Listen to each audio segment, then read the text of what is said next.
Millions of bombs fell on Britain during World War II. They caused havoc, fire and death.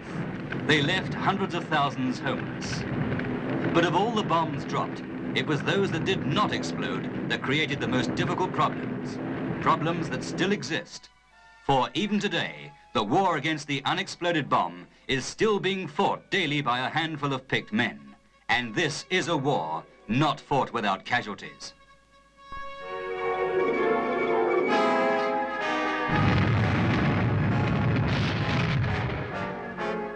Working from their Sussex headquarters near Horsham, since their formation in 1940, the Bomb Disposal Unit of the Royal Engineers has lost 397 men. Today, apart from dealing with bombs from the last war, they contribute to the Joint Services School, which teaches the special art of rendering unexploded bombs safe.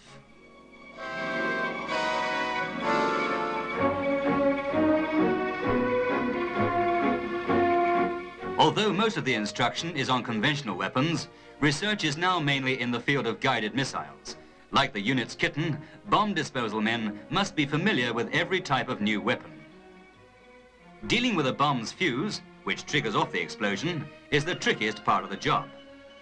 Here, the fuse is being frozen by liquid oxygen.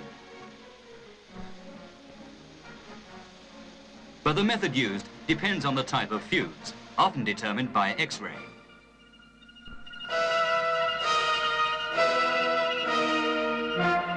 Once the fuse is out, the bomb can be moved and the main charge dealt with.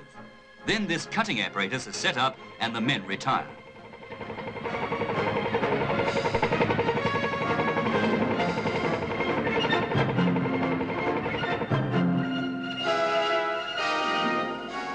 It takes about 20 minutes to cut through the 3/8 of an inch cast steel casing of a 500-pound bomb.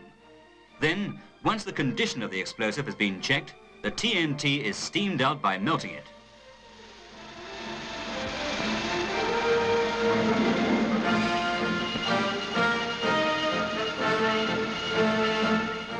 In 3 years, the Royal Navy's own bomb and mine disposal section dealt with nearly 24,000 explosive objects in the sea and on the foreshore of Britain and the Mediterranean. Mines are still being washed up on the beaches, and it's the Navy's job to tackle them.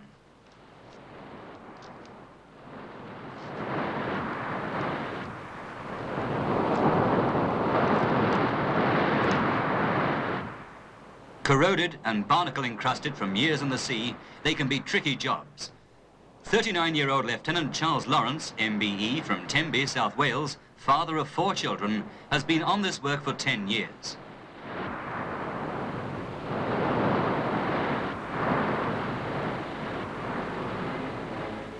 With the fuse battery of the mine out, he cuts the connecting leads, then sets about removing the detonator.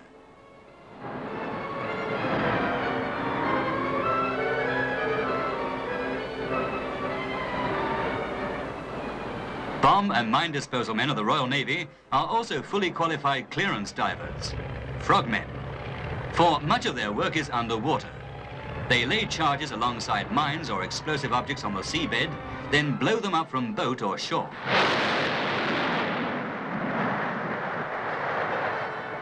During the war, 1,700 minefields of nearly 500,000 landmines were laid on the beaches. Today, the Army is clearing the last 3-mile stretch of beach near Mundersley in Norfolk. Stretches of remote countryside used during the war as practice ranges are still being cleared of unexploded ammunition. On this old range at Fylingdales on the Yorkshire moors is being built a part of Western Europe's new early warning radar defense system.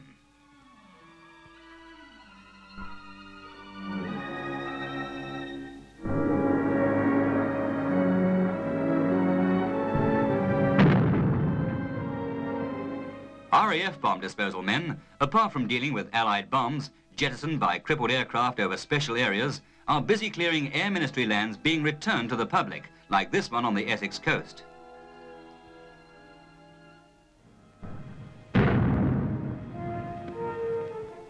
With weapons of the future, bomb disposal experts realize that they must speed up the process of getting to an unexploded missile. With present methods, it can take 4 weeks to dig down to a bomb 25 feet below ground. So they're developing a mechanical borer, similar to this commercial machine that will do the same job in 6 hours.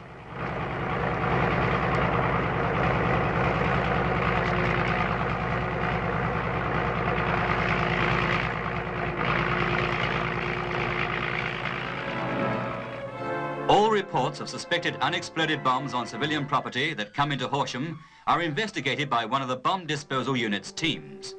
Pipes are sunk over the area and electrical detectors are lowered into the ground.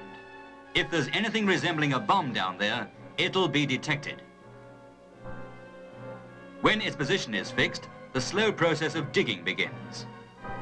These teams, working under bomb disposal sergeants, are civilians, many of them ex-prisoners of war.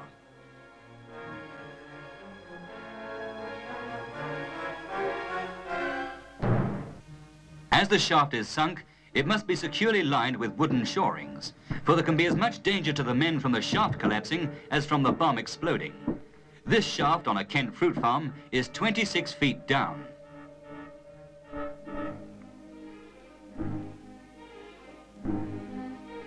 Flooding can be another danger, so pumps have to be kept working.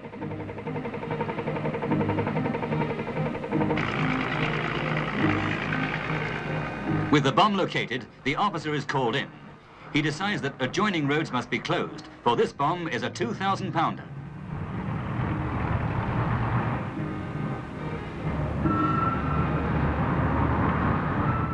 Nearby houses are evacuated for the day.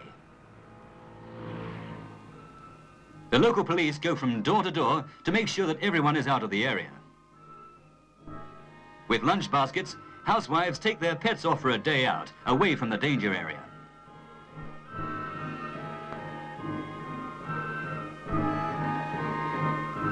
The local store, especially with that plate glass window, is closed. The area cleared, the 2,000-pounder's fuse is dealt with. That safely out, it's found that the bomb's base plate is broken off. This simplified the whole process. After washing off the surplus explosive around the base, the bomb could be safely moved. Steaming out would be unnecessary. So it's decided to get the 1-ton bomb out, take it to the nearest firing range, and explode it as quickly as possible. Slowly the bomb comes out from where it's lain since 1941.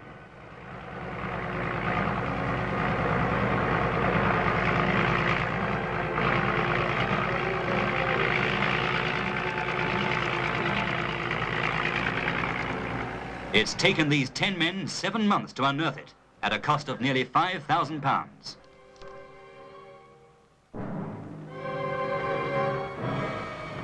As it is lowered, soon to be destroyed, the bomb disposal unit have won another victory in the war against the unexploded bomb. A war that has earned its men 12 George medals and countless other decorations. Their gallantry is today commemorated by a centerpiece presented to the mess of their Horsham headquarters. A gallantry summed up in 2 words which tell the official story of their achievement. Rendered safe.